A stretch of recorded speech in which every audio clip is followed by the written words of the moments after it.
There's no way of telling what films are definitively better, but it's clear that films have changed so much within the last century that we can't tell if the trends both technologically and thematically are for the better when producing films today. Visually, films are peaking every day as new technologies allow for better production and the displaying of images.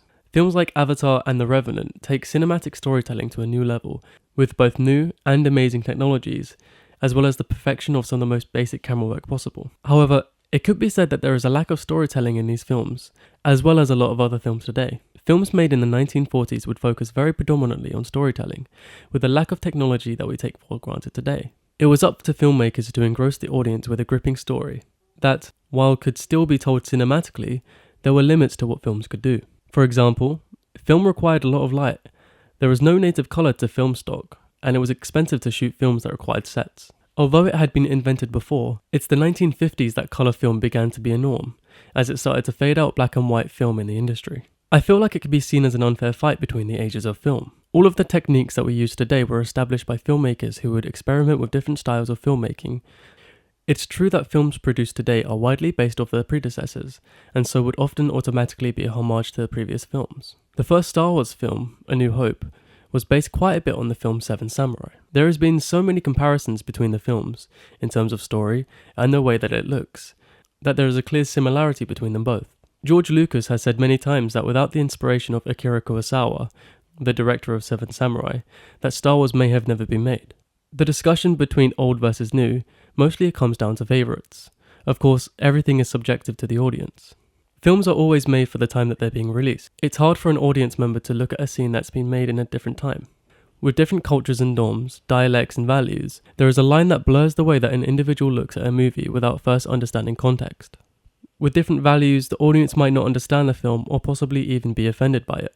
With desensitization becoming even more progressive, it's difficult to watch two films that have been made with completely different morals and compare them with each other. Steven Spielberg's famous Jaws was initially given an R rating with its release in 1975, but with more films released with coming time that established a more desensitized audience, it was changed to a PG-13.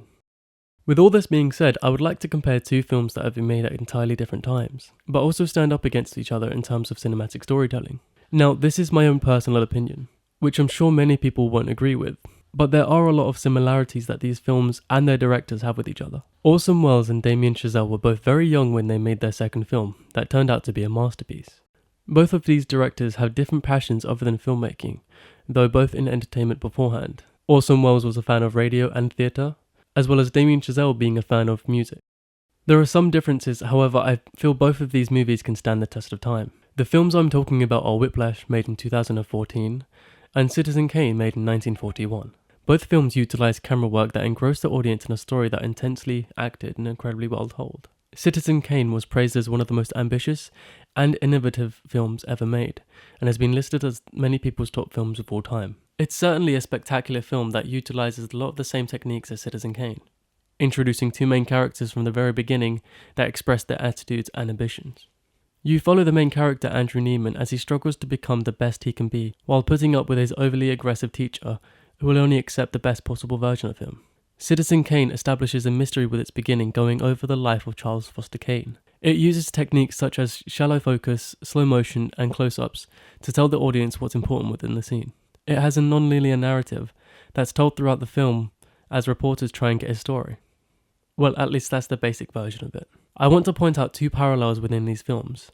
The famous rosebud scene is something discussed throughout the whole film, a topic that's ultimately revealed at the end of the film to be a symbol for the childhood he never had, surrounded by mixtures of success and failures that Mr. Kane dismissed at the end of his life in favour of his childhood. These techniques are also used in the scene with Andrew Neiman, as he pushes his bleeding hand into a jug of ice water. Because of his ambitious nature, he drums until his hands bleed, and continues to drum afterwards anyway.